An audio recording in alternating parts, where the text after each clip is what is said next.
R T ನಗರ ಸುತ್ತಮುತ್ತ ಇರೋರಿಗೆಲ್ಲ ಒಂದು ಸಿಹಿ ಸುದ್ದಿ. ಇಂಥ ಒಂದು ಅಥೆಂಟಿಕ್ ಆಗಿರೋ ಆಂಧ್ರ ಶೈಲಿಯ ಊಟನ ನೀವು ತಿಂದಿರೋದಕ್ಕಂತೂ ಚಾನ್ಸೇ ಇಲ್ಲ.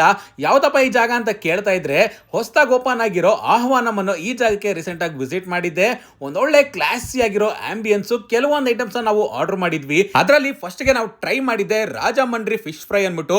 ಒಳಗಡೆ ಫ್ಲೆಶ್ ಸಖತ್ ಸಾಫ್ಟ್ ಆಗಿತ್ತು, ಹೊರಗಡೆ ಕ್ರಿಸ್ಪಿ ಟೆಕ್ಸ್ಚರ್, ಸೂಪರ್ ಟೇಸ್ಟ್ ಗುರು. ಗೋದಾವರಿ ವಿಂಗ್ಸ್ ಅಂತ ಸಿಗುತ್ತೆ, ಇದನ್ನಂತೂ ನೀವು ಮಿಸ್ ಮಾಡದೆ ಟ್ರೈ ಮಾಡಿ. ನೆನ್ಸ್ಕೊಂಡ್ರೆ ಈಗಲೂ ಬಾಯಲ್ಲಿ ನೀರು ಬರುತ್ತೆ, ಅಷ್ಟು ಸಕ್ಕತ್ತಾಗಿತ್ತು. ಕೋನಸೀಮಾ ಕೊಡಿವೇಪುಡು ಕೂಡ ತುಂಬಾನೇ ಚೆನ್ನಾಗಿತ್ತು. ಏನೇ ಹೇಳಿ ಇಲ್ಲಿ ಸಿಗೋ ನಾಟಿ ಶೈಲಿಯ ಮಟನ್ ಚಾಪ್ಸ್ ಅಂತೂ ಎಳಿತಾ ಇದ್ರೆ ಪೀಸು ಆಹಾ ಸಕ್ಕತ್ತಾಗಿತ್ತು ಗುರು. ಇನ್ನು ಮಟನ್ ಬಿರಿಯಾನಿಲಿ ಮಟನ್ ಪೀಸು ಸಖತ್ ಸಾಫ್ಟ್ ಆಗಿ ಕುಕ್ ಆಗಿತ್ತು, ಫ್ಲೇವರ್ ಅಂತೂ ಬಾಂಬ್ ಆಗಿತ್ತು ಗುರು. ನೀವೇನಾದ್ರೂ ಪ್ರಾನ್ಸ್ ಲವರ್ ಆಗಿದ್ರೆ ಎಂಡುರಾಯಲ ವಂಕಾಯಿ ಪಲಾವ್ನ ಮಿಸ್ ಮಾಡದೆ ಟ್ರೈ ಮಾಡಿ, ಒಂಥರ ಡಿಫ್ರೆಂಟ್ ಆಗಿ ಸಕ್ಕತ್ತಾಗಿತ್ತು. ಅಥೆಂಟಿಕ್ ಆಂಧ್ರ ಕ್ಯೂಸಿನ್ ಹೋಟೆಲ್ ಬಂದ್ಮೇಲೆ ಆವಕಾಯಿ ರೈಸೋ ಗೋಂಗೂರ ರೈಸೋ ತಿಂದಿಲ್ಲ ಅಂದ್ರೆ ಹೆಂಗೆ? ಇಲ್ಲಿ ಯಾವಾಗ್ಲೇ ಬಂದ್ರು ನಿಮ್ಗೆ ಗಿಣ್ಣಂತೂ ಸಿಗುತ್ತೆ. ಜಾಗ ನೆನಪಿದೆಯಲ್ಲ, ಆರ್ ಟಿ ನಗರ್ಲಿರೋ ಆಹ್ವಾನಂ, ಮಿಸ್ ಮಾಡದೆ ವಿಸಿಟ್ ಮಾಡಿ.